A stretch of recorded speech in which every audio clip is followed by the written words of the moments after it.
रामकृष्ण हरी। आजचा विषय आहे नेपोलियन बोनापार्ट। जग जिंकणारा नेपोलियन प्रेमाच्या युद्धात मात्र हरला होता। द ग्रेट नेपोलियन बोनापार्ट हा फ्रान्सचा एक महान राजा होता। आपल्या आयुष्यातील अनेक लढाया त्याने जिंकल्या होत्या।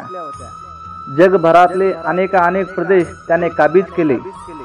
अनेक भूभाग त्याने आपल्या अंकित केले। जग जिंकायचा बाणा त्याने अंगी बनवला। खऱ्या अर्थाने नेपोलियन हा जगजेता होता। जगाला आपल्या टाचाखाली आणणारा, जग जिंकणारा राजा, महान राजा। पण हा जग जिंकणारा राजा प्रेमाच्या युद्धात मात्र तपसेल हरला होता। जग जिंकणारा राजाला मात्र आपल्या प्रेयसीला जिंकता आलं नव्हतं। नेपोलियन फ्रान्सच्या सैन्यात कार्यरत असताना आपल्या पराक्रमाची चुणूक दाखवत यशाची एक पायरी सर करत होता। नेपोलियनने विविध लढाया, मोहिमा जिंकत आपली कर्तबगारी सिद्ध केली होती। या असामान्य कर्तबगारीसाठी नेपोलियनची नेमणूक पॅरिसच्या लष्करी प्रशासक व फ्रान्सच्या सैन्याअंतर्गत कमांडर म्हणून नेमणूक झाली। यामुळे नेपोलियनवर इटलीच्या मोहिमेचे नेतृत्व बहाल करण्यात आले। मात्र याच दरम्यान विविध लढाया जिंकणारा राजा नेपोलियन प्रेमासारख्या नाजूक हळव्या गोष्टीत गुंतला होता। फ्रान्समधील मार्से या प्रांतातील एक श्रीमंत धनिकाची मुलगी डेझिरी क्लेरी हिच्यावर नेपोलियनचे प्रेम जडले होते। तिच्याशी लग्न करावं असं नेपोलियननं स्वप्न रंगवत असे। डेझिरी ही नेपोलियनच्या थोरल्या भावाची मेहुणीच होती।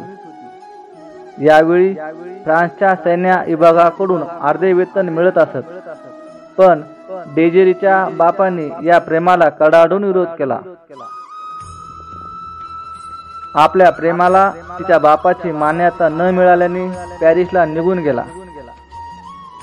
यानंतर नेपोलियनने आपल्यापेक्षा 6 वर्षे जास्त वय असलेल्या जोझेफिनशी लग्न केले। जोझेफिनशी काडीमोड घेतल्यानंतर मेरी लुसीशी लग्न केले। या दोन्ही राण्यांसोबत नेपोलियन फार काळ राहू शकला नाही। मात्र नेपोलियनची 2 लग्ने झाली तरी तो कधी डेझिरी विसरू शकला नाही। डेझिरीचं स्वीडनच्या एका राजपुत्राशी लग्न झालं। मात्र डेझिरी जिथे कुठे राहील तिथे ती आनंदात असावी असे नेपोलियनची भावना होती।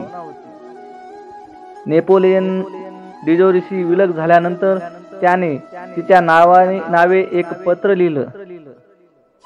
हे पत्रातल्या भावना डेझिरीपर्यंत कधी पोहोचल्या की नाही याची कल्पना नाही। पण नेपोलियनने डेझिरीला लिहिलेले पत्र प्रसिद्ध आहे। नेपोलियन लिहितो,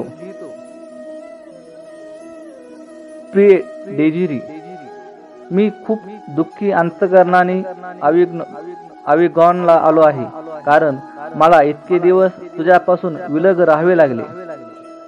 मला हा प्रवास खूप कठीण वाटला। माझ्या प्रेयसीला अनेकदा तिच्या प्रियकराची आठवण येईल आणि तिने वचन दिल्याप्रमाणे ती नेहमीच त्याच्यावर प्रेम करीत राहील। केवळ या आशेने माझे दुःख कमी होऊ शकते आणि माझी स्थिती थोडी तरी बरी होऊ शकते। मी पॅरिसला पोहोचण्यापूर्वी तुझे कोणतेही पत्र मला मिळू शकणार नाही। मात्र हीच गोष्ट मला अधिक वेगाने तिथे पोहोचण्यास प्रेरणा देईल। तुझी आस माझा शोध घेण्यासाठी तेथे प्रतीक्षा करीत असेल। ड्युरेन्समधील पुरामुळे मला या ठिकाणी लवकर पोहोचता आले नाही। मी उद्या संध्याकाळपर्यंत लायन्सला पोहोचेन। माझ्या प्रिय, अलविदा, माझी राणी, मला कधी विसरू नकोस। नेहमी त्याच्यावर प्रेम करत राहा जो आयुष्यभरासाठी तुझा आहे। जगजेत्या राजाची ही हळवी कहाणी जगातले एक प्रदेश जिंकणारा वेगवेगळ्या मैदानी सागरी लढाया जिंकणारा, जग जिंकणारा नेपोलियनला प्रेयशीला जिंकता आलं नव्हतं.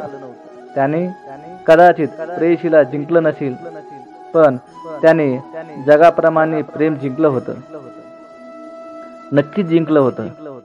कारण हळवा माणूस कदाचित प्रेमात जिंकत नसेल, पण प्रेमाला जिंकलेला असतो.